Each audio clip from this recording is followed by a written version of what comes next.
Você já esperou por uma promessa que parecia impossível? Imagine Abrão, um homem de 75 anos, sem filhos, vivendo numa cultura onde descendentes eram tudo. Deus o havia chamado para deixar sua terra natal, prometendo fazer dele uma grande nação.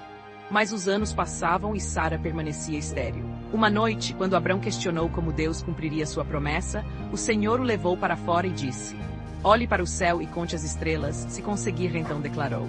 "Assim será a sua descendência." Gênesis 15, 5 registra que Abrão creu no Senhor. Essa fé foi creditada como justiça. Deus não apenas prometeu descendentes, mas selou um pacto eterno. Contra toda lógica humana, Abrão escolheu confiar.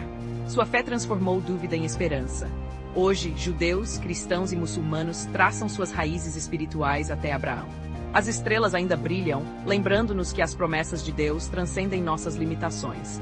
Inscreva-se, curta, comente e compartilhe para mais vídeos.